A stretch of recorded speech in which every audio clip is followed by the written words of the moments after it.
Stephen is a teenager waiting for a diagnosis for ADHD and a range of other complex conditions. His initial consultation with child and adolescent mental health was 5 years ago. He is still waiting for treatment, and the family have no idea when he'll reach the front of what must now be the longest queue in the National Health Service. They fear he will face more of the most important years of his life, schooling, relationships, exams, without the care pathway or the medication he needs. This is a national crisis. Across Scotland, the number of ADHD referrals has skyrocketed. It's up 1,000% in Glasgow among adults, but resources have simply not kept pace with demand. Today is World Mental Health Day, and we know ADHD can often present alongside other conditions, including anxiety and depression. So can I ask the First Minister, when we get to next year's World Mental Health Day, will Stephen and others like him still be waiting for care? First Minister.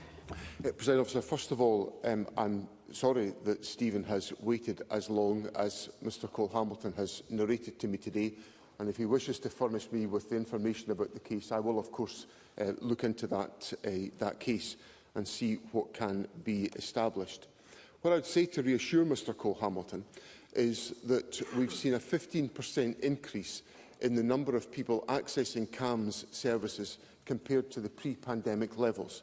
So in the financial year 23-24, there were 18,366 patients starting treatment in CAMS.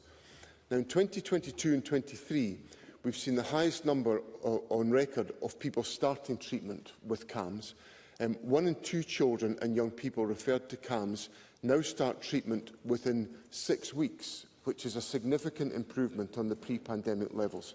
Now, I know that is not comfort to address the particular circumstance that Mr Cole-Hamilton puts to me, but I would assure him that the Government has put resources into this area of activity. In 21-22, the budget, in 22-23, the budget was increased from £98 million to £114.8 million, an increase of 17.2%. I hope that's an indication to Mr Cole-Hamilton of the seriousness and the willing of the Government to address these issues, and we will of course commit to doing more, and will consider the points that Mr Cole-Hamilton puts to me when we settle on our budget position for the next financial year, where I hope we can make improvements on the question that Mr Cole-Hamilton puts to me.